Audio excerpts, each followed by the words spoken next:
ini masih ada waktu, kami persilakan kepada jamaah.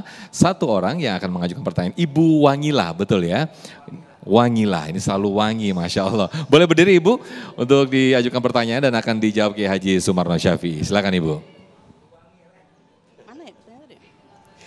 Bismillahirrahmanirrahim. Assalamualaikum warahmatullahi wabarakatuh. Waalaikumsalam warahmatullahi wabarakatuh. Nama saya Ibu Wangila. Wangilah gitu berarti ya? Wangila. Okay. Dari Jatimurni, Pondok Jatimurni Bekasi. Ya. Saya mau bertanya Pak Ustadz. Pertanyaan saya pendek.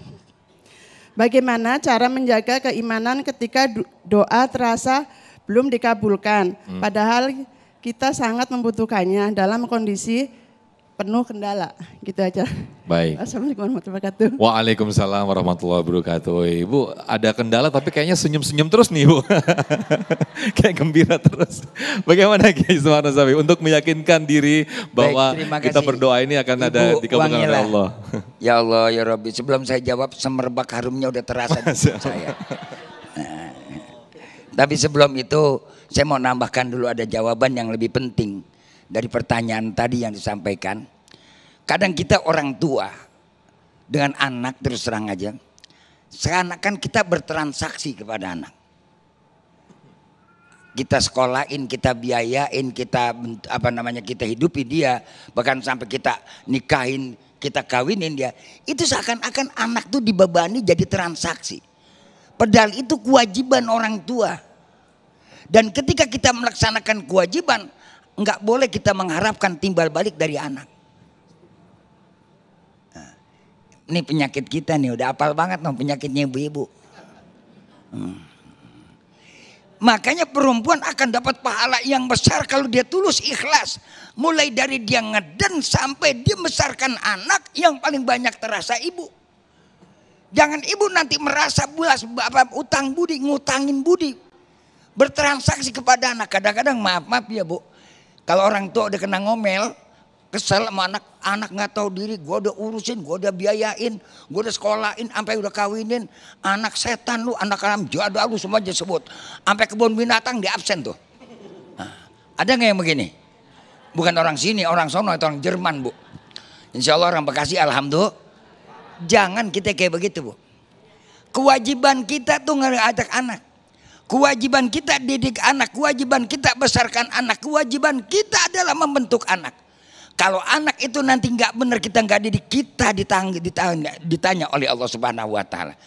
Maka rizki tadi yang benar bukan rizki harta doang. Anak yang soleh itu rizki yang paling besar. Sampai saya bilang kan tadi, yang paling berasa bagaimana kalau kita nanti mau meninggal dunia, anak kita mendoakan kita. Seperti dalam pertanyaan ini. Ya, Ibu Wangila tadi ya. Ibu Wangila tadi, mudah-mudahan bisa pahami Bu. Ya. Sama yang seperti Ibu tanya, bagaimana saya bisa yakin? Ya kan begitu. Yakin kalau kita mau tulus, ikhlas. Jangan mengharapkan sesuatu. Contohnya bagaimana? Kalau Ibu masuk ke kamar mandi, buang hajat. Begitu Ibu lepas, ikhlas enggak?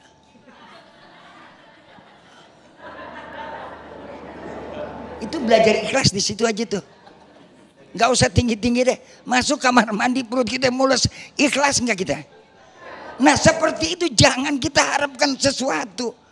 Kalau kita mengharapkan sesuatu timbulnya apa? Ada beban nama kita. Nah bagaimana ini bisa? Ya udah yang balas kita siapa? Allah. Yang ganti kita siapa? Allah. Jangankan enaknya, enggak enaknya pun jangan kita juga punya dendam. Awas. Jangan pernah punya dendam. Kalau dia dendam ntar timbulnya hasud. Masya Allah. Iyakum wal hasada kata Nabi. Fa innal hasada takul hasanat. Maka itu yang namanya orang udah hasud akan memakan seluruh kebaikan kita. Kama takulun nar. Sebagaimana api itu memakan kayu bakar. Itu yang kita khawatirkan karena ada dendam. Biarin disakitin. Umpama maaf nauzubillah, mudah-mudahan gak terjadi ya Bu. Ibu suaminya nyakitin, dia kawin lagi. Sakit kagak Bu?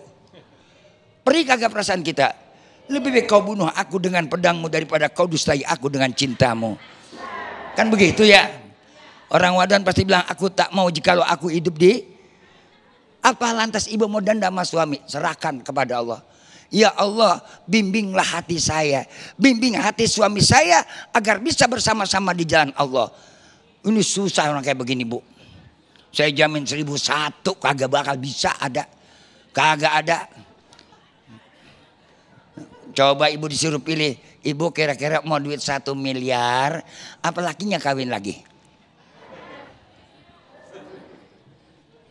Bu, jawab. Mau duit 1 miliar, apa lakinya kawin lagi? Baik. Ya udah deh, Bu. Baik.